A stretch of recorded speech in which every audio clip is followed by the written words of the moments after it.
একটা গুহার ভেতরে একটা পিঁপড়ে থাকতো। তার পরিবারে নিজের বলতে কেউ ছিল না, ছিল কয়েকটা বন্ধু। একদিন সব বন্ধুরা মিলে কেক কেটে তার জন্মদিন পালন করলো। উপহারে পিঁপড়ে পেল চিনি ভরা এক থালা। পিঁপড়ে তো উপহার পেয়ে খুব খুশি। সে ভাবলো জন্মদিনে তার বন্ধুদের পাখির মাংস খাওয়াবে, কিন্তু তা কি করে সম্ভব? সে যখন সেই কথাটা ভাবছিল গুহার মুখে বসে, হঠাৎ দেখতে পেল গুহার বাইরে একটা ছোট্ট গাছে সুন্দর পাখি বসে আছে। সে বুদ্ধি আঁটলো ও পাখিটিকে বন্ধু বানালো। গাছের উপর উঠে পাখিটিকে বলল, বন্ধু, আমি তো সবসময় গুহার অন্ধকারে থাকি, আমার আকাশে উড়তে খুব ইচ্ছে করে। তুমি কি আমার বন্ধু হয়ে আমাকে একটু আকাশে ঘুরিয়ে নিয়ে আসবে?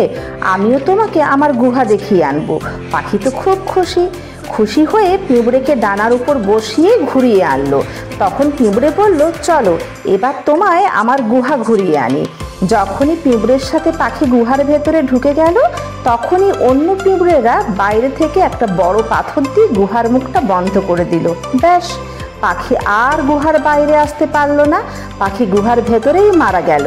আর সেই সুযোগে পিঁপড়েগুলো পাখির মাংস খেয়ে ফেললো।